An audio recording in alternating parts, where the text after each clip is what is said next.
Yeah, that was my first time casting Fireball, so yeah, I didn't think it through, but I wanted... Was it? I'm pretty sure Yes, it's at least the second time. You cast it the first time we fought the giant. Did I? Yep. Yes, you did. Huh. Because remember, I was arguing with you over who did more damage to the giant?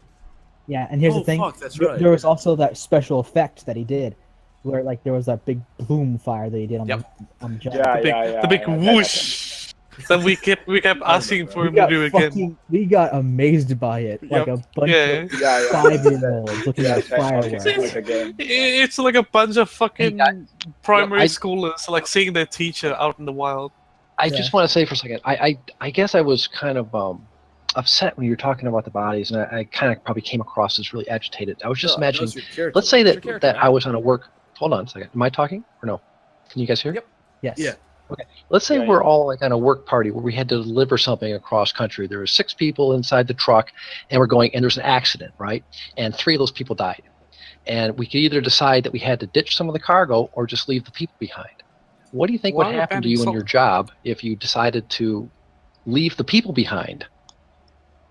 I agree with you as the player, but Rede as a character is like grown up in the church. He thinks something needs to happen now, or he thinks the gods are going to be upset and potentially not allow these souls to their eventual reward. You know, he's kind of concerned about that, so he wants that. But there's only one religion I know like that, right? Well, there's like 18 gods in this particular land. So, and I was talking to Hockey at the very end. Some people require Viking burials. Some people require things like that. Now, apparently not in this region. Well, you can't give them a Viking burial. I know, here, not though. in this region, apparently. So I was trying to see if Rede could figure out what religion they had. But without us checking, we don't know what their burial rites are. And Rede, being a person who serves the gods, is going, we need to do what they would want. Otherwise, these 3 folks suffer. And we so I would tell you whether we need to bring them to the people who know them so they can tell us what they want, because otherwise you're just guessing and probably doing the wrong thing. In Reed's response to that would be, yes, but I'm risking their souls for us not wanting to take a chance. He would rather try than go knowing that probably by the time they arrive, it's probably So too let's late. say you had to roll a d20 to see if you got the rights correct, right? So you have a 5% chance to get the rights correct. Or you could travel for a day, talk to the people who knew them, and get the actual rights done properly. Yeah, but we're talking the difference between metagaming and a character. Reed's not Well, thinking I would be in terms of odds. I would say that you have all these gods, and we don't know which one they follow, and you would want to get. I would want to make sure that we would get to the people who knew them, so we could follow the like their wills or whatever their last wishes were, kind of a thing, instead of just guessing. Like maybe they need to be burned, maybe they need to be buried, maybe they need to be sent off onto the sea, maybe they need to be let out and just set out underneath the stars so that all the animals can eat them, because that's their religion. Right. So we have to find out these details. His concern is the time sensitivity thing. Your concern is the accuracy thing. That's the point he's. No, my concern, my concern would be actually adhering to their burial customs. So his argument is that if we don't do it fast enough, it doesn't matter. Like that's his. Oh, argument. I would say that would only be true for very few gods. That's not universally true. true. I would have wanted to do a religion check on that, and we didn't quite get to that point. Yeah, we were moving too fast for that. So he would. That's his point. So he's concerned about that specifically, and that's why he's arguing so vehemently on that. Yeah. Speaking of which, again, we're always playing characters. Mm-hmm. It's part of the story. Yeah. I don't feel this way, but Chan just doesn't know these guys and doesn't really care about them. Yeah, and that's understandable. Like, he knew them for a day. He doesn't know. He thinks that this is part of the job. They should have expected that they were going to die, and because of that, if they were on the side, if they were. Zixo is a good character. He would try and do the right thing. Right. So yeah, that's where, like, I understand where you were coming from and that it was in character. That's where Reed's coming from. That's why I was arguing that point. And eventually, Chan just said, "Fuck it, it's not worth arguing about anymore." Yeah. And let me, since Adric's checking That's that, let me verify that I actually put this in correctly. Yeah. Whoa. Yeah, don't click on the damage. Did if you're not that the one work that put it up correctly? there. It freaks Okay, out. that actually worked this time. Perfect. Oh, I know. I think I know why it's freaking out. Now, does that... Yeah, that actually worked. Apparently, I had an extra checkbox filled that I hadn't checked yet. Neat. Mm.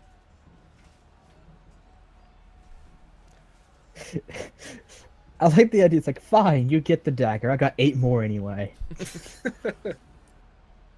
Actually, that's Well, I false. think got what 9. I'm kind of concerned about, and to a lesser extent, Reed's kind of concerned about this, is what's gonna, if I'm thinking how your standard everyday, town gate card's gonna go, they're gonna see dead bodies brought by a number of people who show, potential battle damage.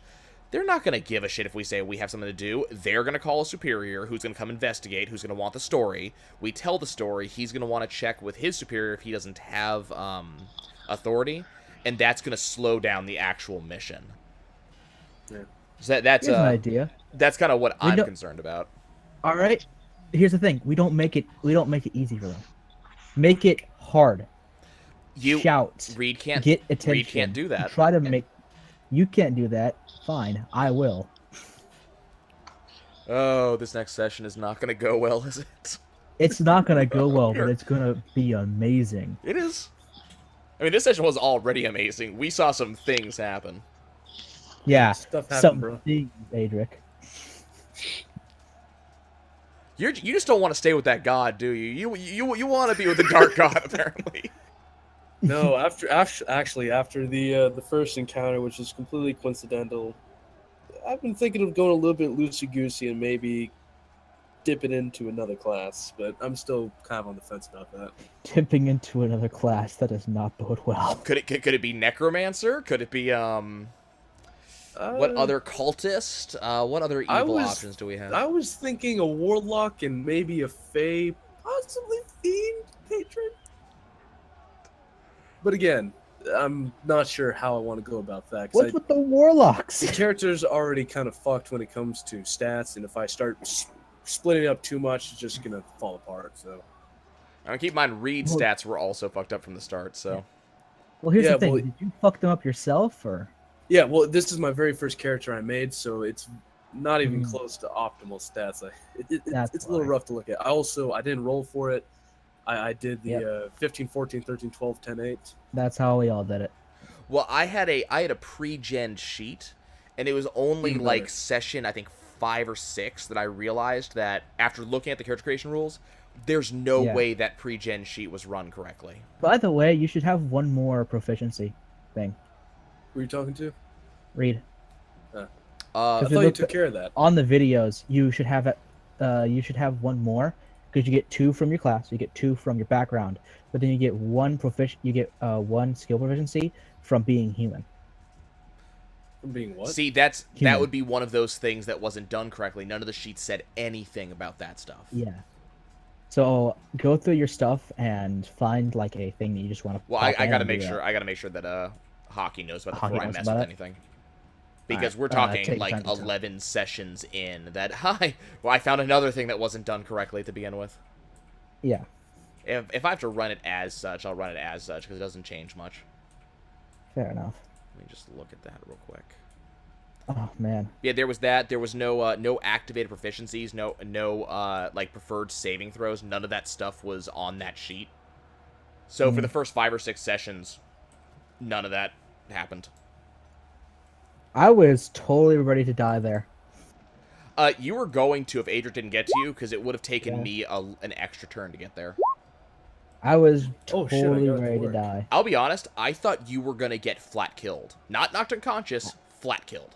I expected that as well. Like, here's the thing. I've been thinking about characters for a couple of sessions, because I'm getting a little tiny bit bored of Dretan. How? Here's the thing. You can only be an abrasive person for so long before you start to hate yourself. Yeah, see, I'm looking for that ability, that like the thing about the extra skill, or the extra skill. There's nothing in the I'm not seeing anything that talks about that. I should have. You're talking about a variant. So one of the human variants gets that.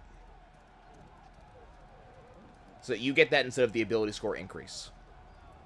But here's the thing. Based on what I saw from my ability scores, I didn't get the ability score increase either. So I'm not sure what... I didn't get a feat either. So I'm not sure exactly how this character got created. Because it doesn't follow any of those rules. Again, you're just missing a bunch of shit, dude. Yeah, it was, and I'm not gonna fix it at this point, because we've gone 11 sessions. It's kind of late to be fixing character generation stuff, but it's just kind of interesting. But no, now Rede gets to be a badass. He gets to do awesome stuff every so often. Yeah. Well, the thing is, you're a paladin. You've got a bunch of self buffs that you can give yourself and make yourself extremely hardcore in battle. Yeah. Well. Zixo's gonna beat the shit out of me soon, and Adrik is already beating the shit out of me. Actually, I think Zixo probably already will, but I don't think James has used those spells yet. Yeah, he actually, besides the hand, James only used the hand this match, and he still contributed a ton towards the fight. That's just one spell. Yeah. I think James by himself, like, if it wasn't for him giving advantage, we probably would not have taken the stuff out that fast. Yeah, it would be a little rough. And I am so glad the exact thing I want to do to the red-robed guy happened exactly the way I wanted it to.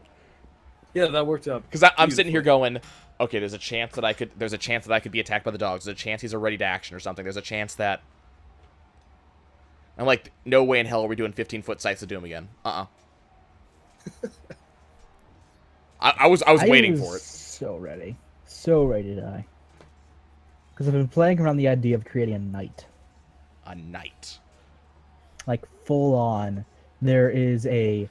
Are you talking about the Unearthed Arcana Knight, or just Unearthed one? Arcana Knight. Alright, is he allowing that stuff? Ooh, we should talk to Hockey about Hockey that. looks it over, and if he says yes, then I can use it. Well, your character has to die first. That's the thing. My character... I don't know if it has to die. I could also retire. Well, I might be able to talk to him and talk about retiring Tan. We've been through a lot of stuff, and it's not exactly what you signed up for. Yeah. I mean, I've nearly died 4 times. Yeah. I don't know. I'm pretty sure between me and Rede, we might try to guilt, or at least I would. I won't speak for Rede. Because like, hey, we saved your ass every single time. And you said it yourself. You owe us. Stick around a little longer. And then you'll die or get close to die. We'll save your ass, and you'll try to leave, and we'll say, "No, we just saved you. Come on." Here's the thing. Here's the idea: is that you guys save me. Is that you guys convince me to stay, and it's on that very session that I die. Well, until we do our long rest, which we don't even have plans for that yet. Yep. Reed's tapped, like 100% out of everything that's not a natural fighting ability. Yeah. So thing is, you wouldn't be tapped if you didn't have to spend your fucking both of your spells to kill that robe guy. Well, I didn't know that I had to, but I wasn't taking chances on hitting getting a turn, and I didn't think that would kill him in the first place. Yeah, I mean, you hit 4 with like 4 damage. That was kind of sad. I think I did a lot more than that. 4 damage? No, you did 13. Excuse me. But with the first hit, you would have only done 4. Extra. Well, remember, I get 2 hits, so I had 2 hits on that. Then triggered the Divine Smites. Yeah, you did trigger the Divine Smites, but I'm talking like he probably would have still survived after those 2 hits, but then the Smites came in, and if you had only rolled high on your first Smite, you wouldn't have needed to use your second Smite. Yeah, it's a good idea to go in order instead of the way he did it. He's right with that. Let's see. I mean, well, yeah, but by the time I know if he's died or not, I can't Divine Smite again. So I'd have to use them ahead of time anyways. Yeah, well, I mean, you do your first attack, you Divine Smite, and, between the space of your first hit and going for your second, because you got plenty of time between your attacks. Well, no, I can do that, as much but... as you want. Yeah. But what I I was assuming is that I would hit for the first, we'd see if there was a death there. If there wasn't, I'd hit the second, but at the time I hit the second, I then have to choose right then if I'm going to Divine Smite. I don't get to wait until after that. Yeah. So No, I'm saying you can have a space between your first and second attack, so you can swipe Divine Smite. Hey, Adrik, could you move your character over to the dead horses real quick? Because that's where you're flipping the coin. Oh, yeah.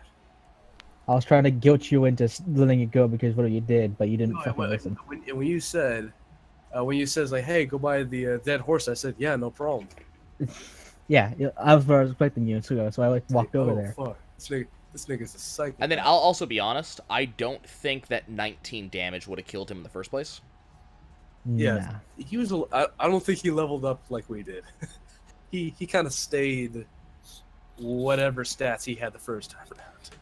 Well, I don't know. It depends on what he is. I mean, True, he's a cleric. I think he's probably like, if I had to make a guess, he's probably like level 3 or level 4 maybe at the most. So here's the thing. So once we're done with taking care of the bringing the card in, talking to people about the dead guy, and then giving the notes to Falstaff and getting those troops mustered, we need to go first. We'll need to decide whether to talk with go and visit your family, Reed, or we'll need to go and take care of this fucking aberration abomination person who keeps sending shit. Oh, to No, us. we're not going to get to super do fun. that. I'm pretty sure I know exactly what James and Reed are going to say as soon as we deliver the message. Ooh, What's a that? little bit of sidetracking. Right back but to the cove to fight the damn army. Something really interesting is that you know how we had that demony guy coming after Mhm. us, and then Yep. he may or may not be the sheriff or whatever at the other town. Yep. And he may or may not be sending stuff, or maybe it's the shadowy guy. The note we got from Ismar was signed Avarice. Yep. And you want to know who takes the names of sins? Devils, not demons. Devils. Like, oh, we are maybe possibly fucked. Or it could be a code name. It could be it could also be and it could also be that one fucking creature that just fucking hates us. Yeah, it could be the shadow demon thing. Yeah. Hang on. Avarice, as in Whoa. Magritte? Yes. You got feedback. Yeah, no, sorry. You're good now. Yeah. Yeah, but that's the the note that Avarice, was greed, found was Cash the merchant. What about that? you that have Dretan, a point, but like the guards weren't against us, so I'm not sure on that one. Yeah, to might be answer- The gods up. to answer that question, Kai. That guy that we're chasing off, we don't know if it's actually Amos or not, so it's still kind of in the air. So we've got like it might be, it might not be. We're almost concerned. We're almost like certain about it though because of events that happened after we were imprisoned. But yeah. that whole shonky business, yeah. I feel like I need to Yeah, I upgrade mean, my- that guy could be Avarice. Maybe he's disguised somehow, in like as Amos. all we know is that we've currently got two big bads that don't like us. Soon to be 3 At because least we're 2. summoning people. Yeah, at least 2. Soon to be at least 3 because we're summoning troops to fight off this hobgoblin army, and that guy's not gonna like that. The guy who's ruling that horde. I mean, the big thing that's going to happen for Reed is we're going to get there, and he's going to have to decide between one of two things. Either going home or going to defend Alton Cove. And I have no idea how he's going to make that decision. By the way, I still have acquaintance. I have put under my acquaintances stuff for allies and organizations. I have put your space horse. Because Oh my that God. was fantastic. Motherfucking space horse. I'm glad That's you what guys he's liked got. it. I'm glad you guys You see those stars up there? That's his constellation. Because he's a space No, horse. that's not his constellation. That's his home planet. Well, let's not forget that your patron I guess. It's- is a space monster. Yeah. So, Is he Yeah. a space monster or a dimensional hopping monster? remember what Hockey said. The thing that we were in was his spaceship. Oh yeah. Yep. That's right. So, what you Motherfucking need to understand then is that Saf's or Dretan's patron is a space monster. I am running a space horse. Therefore, we can successfully conclude that the space horse was fighting the space monster and came down, saw that we killed the space monster, and therefore allied with itself with us. Yeah. Jesus Christ. Here's the thing. He's allied itself with you. He doesn't That's- know about me yet. You, yeah. Somehow If he it's just finds you. out if this like sort of theory is true, and he finds out that I am an unwitting pawn of this space monster, I am gonna die. Also, because I happen to love the movie this comes from, that horse is being called Bucephalus. That is the name of that horse. Bucephalus. I can respect that. I have decided that is this horse's name. Because I know what Bucephalus the horse did. Therefore, it's happening.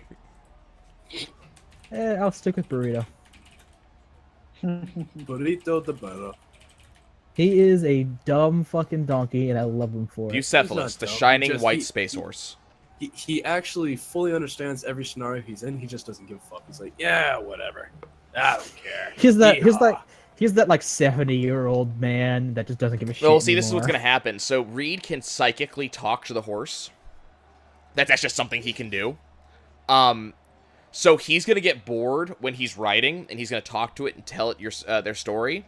So the horse is going to learn that they had to fight a space monster that was whispering to you. So it will learn because Rede has no one better to talk to at the moment. Oh, a quick question, Rede. Do you respect this horse enough where you're not going to brand it? Probably. Rede's still not convinced it's his. Okay, because, well, when you do, I mean, hey, an ox's head is always a good decision. Look, you're not allowed to do fire things right now. Branding is one of them. No, not me. Well, not me. I was going to say, because you've got Bucephalus from the movie, you've got Bucephalus based on Alexander the Great's horse, who had an oxen. I think he had an oxen head for his brand. Let me check that. But you could be why do we need to brand the horse? No one's going to mistake that horse. It's for somebody shining, else's. luminescent white. It talks to Rede within, I think it's like a mile radius. It's huge. God, Yeah. man. So listen, that thing is not gonna get mistaken for anybody else's horse. Let's see. Is it let's see. I can Stay away from me, creature. Yeah, within 1 mile, Rede can talk to it. No. Oh, that's right. Phantom Steed, right? So Fine you Steed. can also do this. It's okay. So it's Fine Steed. Yep. See, this isn't the one you can use as a ritual, is it? No, I don't think so. Did you hear about But the druid paladins that can't could do ritual anyways. dual wield? Oh, they can't. Nope. Druid that can't dual wield? Right, because they're The druid that could third caster. dual wield weapons well shaped. He had the right to bear arms. Ooh, you guys want to hear? It's got a little bit more setup than yours, but it's just as Bear good. arms. Yeah, There forget are- it. It hurts. You can stop. All right, here's how you tell a cheesy joke.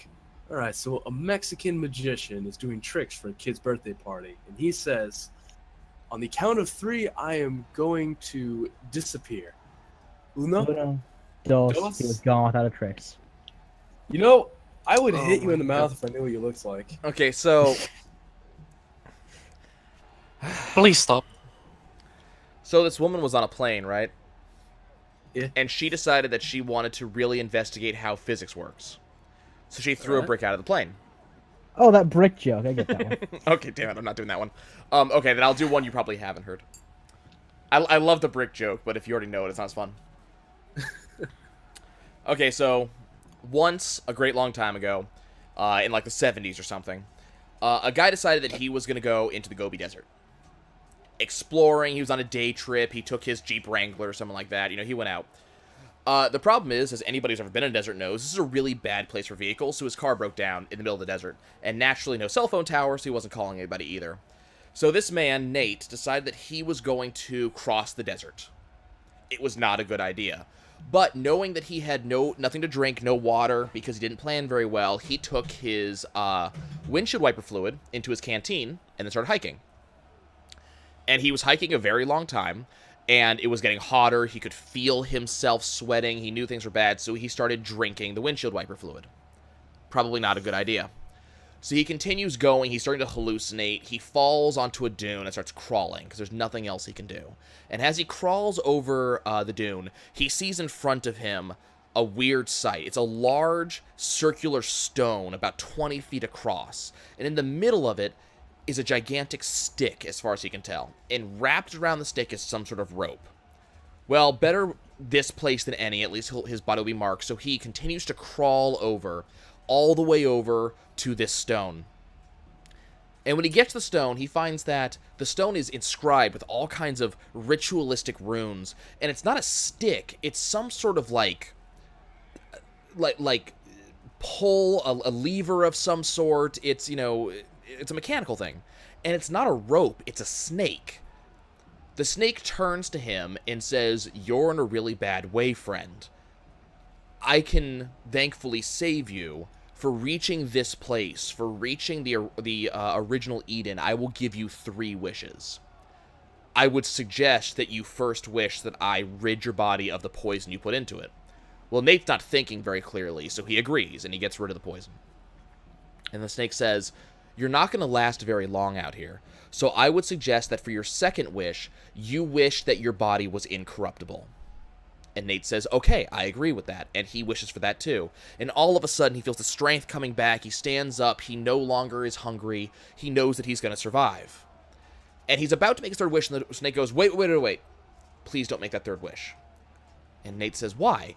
And the snake says, well, if you make that wish, I will disappear. And I have a very important job to do. And so the man looks at the snake, and he says, "Okay, what is your job?" And the snake says, "Well, it's my job to make sure no one pulls this lever." And the man says, "Why?" And the snake says, "Well, if you pull this lever, it ends the world, and it's my job to defend it and to get people to go away by telling them my wishes." And the man goes, "Well, what stops you from doing it right now?" "Well, the wishes did. For the first wish, I was allowed to tell you what this lever is. For the second wish, I'm allowed to let you actually pull the lever. But if you want your third wish, you will be contractually bound to defend the lever yourself."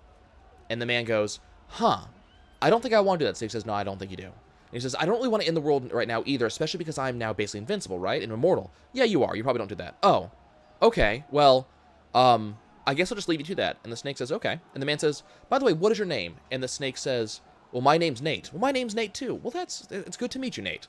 So they pass some time, and they kind of grow to a friendship. But eventually, the human Nate decides that he's going to have to leave. He's going to have to go someplace, and he's going to have to go figure out, what's going on with his life, and figure out what to do for the rest of his life. And so the snake says, "Look, come back and see me every so often." And the human says, "Okay, I'll do that."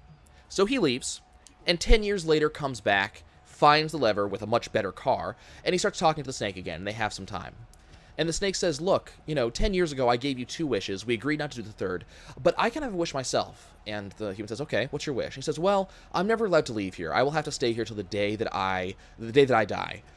But I would love to travel. Can you travel for me and bring me back stories?" And the man says, "Okay, I can do that." And he says, "Look, I have my son."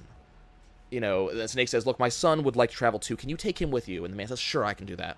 So he takes this money that he's made from very venturesome gambling, knowing that he could not be hurt, and he buys himself, tickets around the globe, and he buys himself a camper, and he and the snake's son explore the world. And, they go for years. For 15 years, they're exploring, they're going places, never settling for too long because they don't want anybody to notice that, the man can't age. And they explore, they go everywhere. They go to Paris, they go to India, they see the Taj Mahal, they go to the Great Wall, constantly sharing stories, and the rumors start to grow among the international populace, amongst travelers, of a man and a snake who have been to every locale around the world. And eventually, they find themselves back in the desert. And so the man gets himself an RV, a brand new one, fantastic. It can go off-roading. It's got a gigantic tank of gas. It's got amazing AC, which is important. And they decide, you know what? We should go to the desert again. We should go to the lever again. And so, the young snake says, "Sure, let's do that." So they go and they start driving. And the man is using this car as best he can. He's exploring everything it can do, and he's going everywhere he can. And he finds out that he's not in as control as he thought he was. In fact, the car is out of control, and the RV is actually careening down a dune. And it's only at this point that the man realizes this is the fateful dune. In front of him is the stone where the snake, the original snake, is. And the original snake has gotten off the rod, and he's coming towards them. And the man realizes that he's not going to be able to dodge enough. He's going to have to either go left and hit the rod or right and hit the snake. He pauses for a second, letting the younger snake realize what's going on. Turns the snake and says, well, better Nate than Lever. Oh. Why would you do this to us?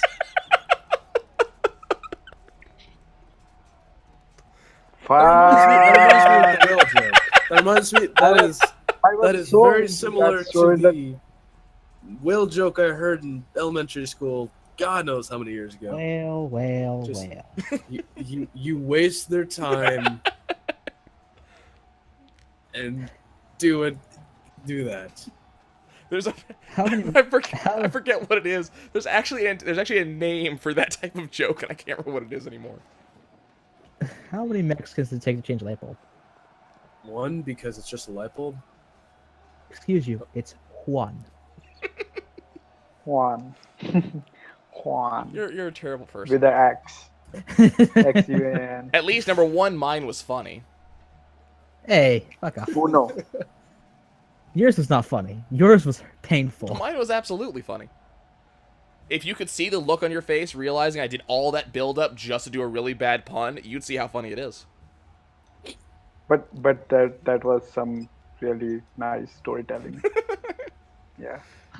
Except for the I part was so that, into it. except for the part that For- the fucking for- guy. Go ahead. For a second, I didn't realize that punchline. And I was like, what did you say? I was trying so hard because I forgot who Nate was supposed to be, so I didn't realize I was giving it to the wrong person. And I was trying Yeah. so hard to not say Lever or Nate, so that way the punchline would hit as hard as it could. Here's the thing. There's only one hole in that entire joke. Let's hear it. The Chinese don't let people go into the Gobi Desert. China. And They own the entire thing. It's restricted. so They got people patrolling the fucking thing. If you were, your thing, the car would be found, the person would be found. There's no way that you'd be able to travel through that entire, through that place for like more than So an That's hour. are you crazy misunderstanding the fucking part where the snake gives you wishes and one of them says you know what this lever does and now you're gonna have to defend it? I'm forgoing that because that's part of the joke. It's fantasy. Yeah. So is going to the Gobi Desert. Uh-huh. But also the snake has let enough people know that, you know, you have to come here eventually. And he's got enough people defending him. Why wouldn't they let someone in? They know what it is. They know who's Because defending one it. person will pull that lever. One person will pull that lever. Not with the snake there? You're gonna battle through a How's that much- snake to pull a stick? But he's not there anymore. Oh, the snake's not there now, no. Better Nate than Lever. Well, Here's the Better thing. Nate than Lever. Here's the other part. So now Nate is guarding that lever. or He's the going to come sun. across another Nate Nate's, who gets the Nate's same not, thing. Nate's not defending that lever. Nate's dead. Yeah, guess what? You also called the guy who was there Nate. Nate's not defending but that lever. Nate's The dead. sun's defending that lever. There's another snake there. I specifically told you about a second snake that went with Nate to explore the world. Nate's son. You are Nate's son. But You why are is the Nate's sun son. there? Wait, why is To what? extend the length of the story. That's why there's a sun there. So you get another set to go in there. That's Well, there's why. more details that I forgot. There's stuff like the fact that this... Oh, there's so much. Yeah, the rock is supposed to be the original Garden of Eden. The stick is the original apple tree. The snake is the original snake. Like, all of that's supposed to be built up, and I just didn't feel like doing it. And the son is going to be the one who takes over for Nate when he retires. That's why he's making sure he can see the world now. I didn't make it as bad as you thought I did. No, Yeah. I mean, could have gone a lot longer. Oh no, you could have waffled to infinity, but eventually you do have to bring it Thanks. to a close. Thanks for that, guys. Later, son. Thanks for sticking along this long. Thanks for wasting Yeah. fucking 2 minutes of my Fucking- life. Fuck you, Nine. It was only like 3 minutes. Yeah, guess what? I could use those 3 minutes doing something else. Instead of But listening that to build-up was puns. really good. Fucker, it's 3 in the That morning. build-up Look, was you really made good. a wand joke, okay? You don't get to say anything. Yeah, but mine was short and to the point. Which didn't make it any better. Yes, it did. Still a waste of time. It's not as much of a waste. So still a waste of time. And the only reason I did that to you is because you ruined the brick joke. You also ruined the magician joke. That too. I've heard a lot of them. I mean, I could have done a lot of different brick jokes too. Vanish without Actually, you know what I trace. really should have done? What? I should have, after the Nate Lever line, I should have said, and then Nate got hit by a brick. And I wasn't thinking Actually- about it. You should have said actually the snake is a Loch Ness monster wanted to treat it. No, because that's not quite as funny. Yeah. It's not supposed to be as funny. It's supposed to be stupid and make you hurt yourself. What, unlike the 3-minute long joke that ended with a really bad pun? You know, it's jokes like that I really thoroughly enjoy, especially the green text where they take their name and make a pun out of it. Yep. Oh, fucking And love his it. name is John Cena. No, not those. That's lazy and just karma whoring. Actually, I actually know of a couple other jokes that are really good, but the problem is they're just as bad as Nate and Lever. They're just as bad, and I'm not going to deal with them. I don't know, I think Adrik might enjoy them. Oh, You absolutely. probably would. I'm just too Fucking tired. love these things. I'm trying to remember the Lee and Ving joke, but it'll come. Eat, to me shoots, and eventually. leaves? No. No, but you said you got something that was pretty fun. Yes, but Saf's not going to want to hear it. I'm gonna. I'll be honest. You can tell it because I'm going to bed. I'm tired. Yeah, and I got class cool. tomorrow. I got my own campaign. I gotta prepare for. So there's a Night, guys. Night. there's a man who works Nice. to clean a monastery, and he's been cleaning it for years. He's into his late 50s, and this monastery he has been working for as long as possible to just keep it as good as he can. And this monastery is with a group of very specific monks who worship nature and especially gardening. It is their job to bring the most beauty to the world as much as they can, bring flowers into being, the biggest trees, the ripest fruits. So Hugh spends all of his time just cleaning this place to make sure they can do their jobs. And it's amazing. Yeah. So as Hugh is cleaning one day, he goes into a room that he seldom goes in that's typically locked. And in this room, he finds that there are plans to kill people. Like, not just a terror attack, not just... These are assassinations. These are trying to take out major leaders. And they're fleshed out plans, too. This is like a script to a movie. These are huge, this is going to happen and hurt someone plans. And he's scared. He runs to the police, but the police don't listen to him. Runs to the FBI, and the FBI don't listen to him. Then he goes back to the plans. He's trying to figure, okay, what are these? You know, did someone sneak in? No, it turns out that this monastery is completely filled with assassins. And this is only their cover. And he realized that it's up to him to stop them. As the saying goes, only Hugh can prevent flourish friars. Shit. All right. That is also I not knew- the original version of that. I had to make up a lot of that. All right. I've got. I knew it was coming, but still. I've got one with the Ving and Ling twins. If you guys are interested. Okay, I don't know that one. All right. So I was a high school senior, and in the middle of the year, we got a set of Chinese twins. It was a boy and a girl named Ving and Ling. Ving being the boy and Ling being the girl. They're both in my algebra class. So Ving sits next to me, and he was a pretty cool guy, but didn't really talk too much. So it was out of the blue where he asked me one day if I could do him a favor. And I said, "Yeah, I'm sure. You've been a pretty cool guy." And he asked me how to change his name legally. He's sick and tired of being called Ving. People tease him about it. It's like, oh, it's stereotypically Chinese. And I asked him, what do you want your name to be? And he says, Lee, like Bruce Lee. So What? Ling sits a few rows behind us, and she heard. And after class, she pulls us aside and says, you can't do that. That name's been passed down for generations. Our parents would disown you. But he doesn't give a shit. He doesn't care.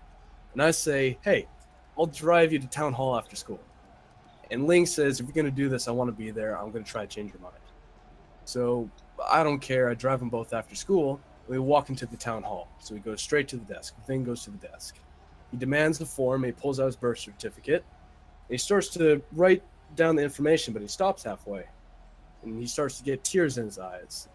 And he cries. He says he can't do it. He's afraid of what his folks will say. And the lady says, you'll have to pay a fee to cancel your request because it's a small town and they have stupid laws like that. So his sister Ling is really glad that he changed his mind and grabbed some cash from her purse and said, "Hey, I'll pay this for you. I've got you covered." But all of a sudden, some dude wearing all red, white, and blue, and he's Asian, busts in. And Ving looks at the man and says, "Dad?" And the dad runs up and hugs his son, and with a huge, huge smile on his face. And he says, "Don't stop. Be leaving. Hold on to that feeling." That's terrible. Oh, That is. I heard it coming. I knew what we were doing as soon as you gave me the names at the beginning, but I'm like, how is this going to be bad? Where is this going? That is terrible. I'm tired. I Terrible. think I missed a part, but oh well. Well, you didn't time it right. Yeah, I know I did. It should have been like, don't stop believing. Like, you have to actually slow it down to make the joke land. Yeah. Like, again, it's 4 o'clock where I'm at. I'm a little Hold tired. on to that feeling. Yeah, you have to, like, the big thing about this stuff is you have to actually make sure that with these really long ones, the punchline has to land. Perfect. Like, this has to be a 4-point landing with a plane that has a gigantic boxing glove on the front. So 4-point landing, and it smacks the crap out of people with the, did I seriously just sit for 5 minutes for that stupid punchline? Oh, yeah. God damn it, now Hockey's done this, so I've got to make my session actually look awesome. Yeah. Oh, are we still on for next Friday? Yeah. I'm gonna... Alright, I good have an deal. idea of what I want to do, but I don't know if I can pull off 4 hours the way Hockey does, because I haven't... Yeah, I can't plan that far ahead yet. And also, I very nearly killed you guys last time, so... Well, to be fair, it was only me I think almost died. And that's because I was playing poorly. That's also... I risked That's the only reason it's only you almost died is because James is bullshit with those rocks. Yeah, to be fair, I risked it for the chocolate-covered biscuit, and it worked. You did. With a little bit of help from the GM to redirect that one strike. It worked. Yeah, Kai, you're going to be able to, those are going to be going up for the next 3 days, so you're going to be able to see exactly what happened and get caught up. Oh yeah, that was. Yeah, sure, great. And then I'll be That really helps out. and I'll be working you in for the next session. Yeah, I mean, very Okay. well could have been in a different cell block. I mean, it's super easy to get someone in that. Yep. Where we are right now. Really easy. It's just really hard to get out for some reason.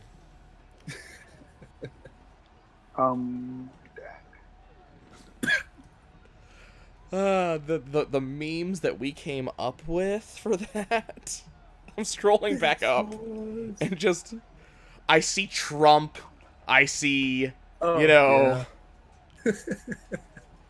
there's Paranoia Wolf. Like we've got stuff up there. Well, I mean, shit. Yep. This session alone, we've got "I am glorious, bitches." It is true. I'm proud of you for that, Kai. I want you to know that. But then again, I really could fail. That was unexpected, really. Like that was a really good crit success. That was really good. It's like nope. For this movement only, you get to be Legolas. Specifically this turn. What room were we in, by the way, for the text for your game, Nye? What room was that? What room? Oh, it was Edrithian Accord. Same room. What's Yeah, up? same. Yeah, same room. Oh, Yeah, that's they right, didn't it give. was. I don't have another one. we piggybacking. Yeah. Well, it's the same group, so I mean. Yeah, it's the same group, so it works out. It's fine. Okay, I'm gonna get some sleep before work. I'll see you guys later. Bye, boss. Yeah. See you tomorrow. Ta-ta. Bye.